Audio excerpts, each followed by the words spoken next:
Hello, today we're going to be introducing how to unbox and install the e-bike. Please note that we have two models. We have the Thunder T1, which is here, and over here you'll see we have the Nebula N1. The main difference between these two bikes is that you will see the Nebula N1 has an enclosed battery, whereas the one that we're going to be using for installation today is the Thunder T1. All right. To get started, we're going to cut open the box and then we will remove the contents. So just quickly cut along the top part. When you open the box, you will want to take out all the parts. For this, there is three. We have the mainframe bike, we have the front tire, and we have the box that contains everything you'll need for installation. Here we have the foot pedals, and you will see they're stickered left and right. In protective film, we have the light,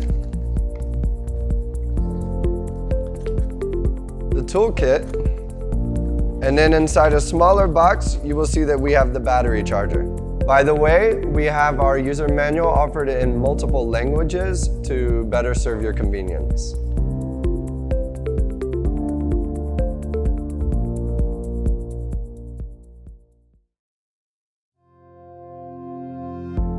Since we have everything taken out and unboxed, we will begin our installation. I want to quickly highlight that this does come 90% already pre-assembled, and we will be going into 4 steps. Take us about 15 minutes to have you ready to ride. But we need to note again that the one that we're dealing with right now is the Thunder T1 that has the external battery source, but we also have the option for the Nebula N1, which has an internal and concealed battery. All right, now, if you will see, we have displayed all the contents from the toolkit. Very simple tools here. We have a flathead screwdriver, wrench set, and then our Allen wrenches. And these will be all the tools you'll need for the installation. All right, for this, you will need the number 4 Allen wrench, and we'll be taking off the mounting bracket here.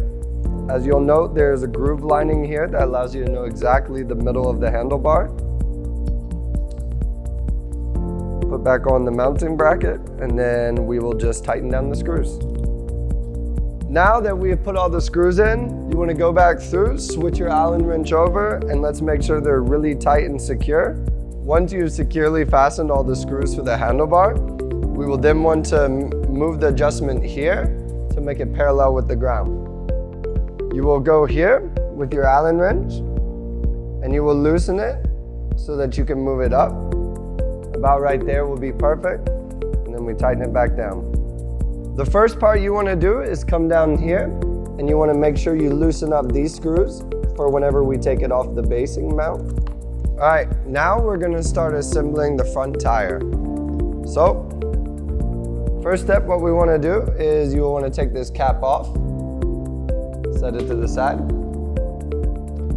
You'll come over here to the plate. You're gonna lift off. Once you successfully put the tire on, we will want to fasten it down.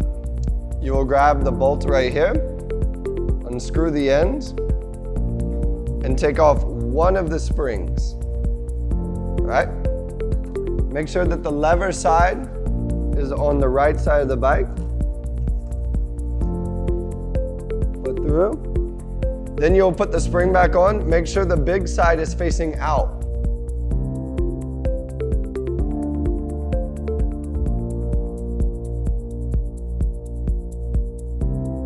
All right, now we will install the mudguard. First step, you're going to want to take off the screw here. Place down. Take the mudguard.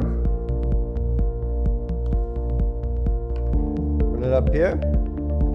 Grab your light and then put the nut right back on. Once you've done this, the next step will be to tighten it down.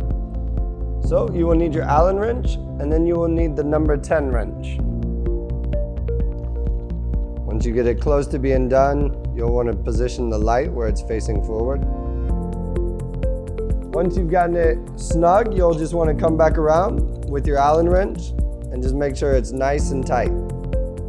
All right, the next step is going to be to take the screw from both the right and left side so that you can attach it to the bike frame. Now, you don't need to tighten it down right now because later you're gonna have to check to make sure that both sides are level.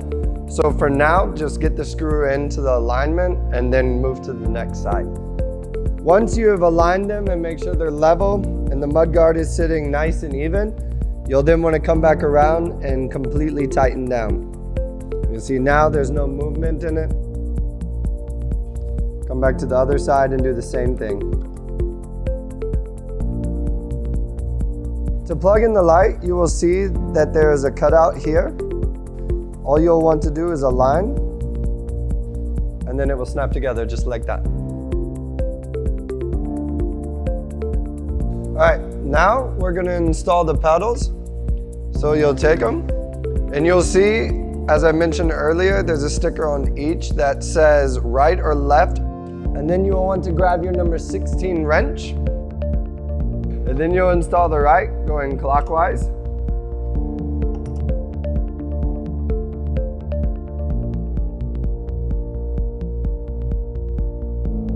To give you some tips about the tires, you should first know that these are pneumatic tires and they will experience natural air leakage over time. As long as you always check the pressure before riding and adjust it towards the type of riding you're going to be doing, everything will be fine. If you need to replace these, just know it will take about 90 days for the production and delivery. We would request that you subscribe to our YouTube channel. And by clicking the bell icon, that will allow you to receive updates on all of our product information and anything else that our company would like to share with you. Once again, thank you.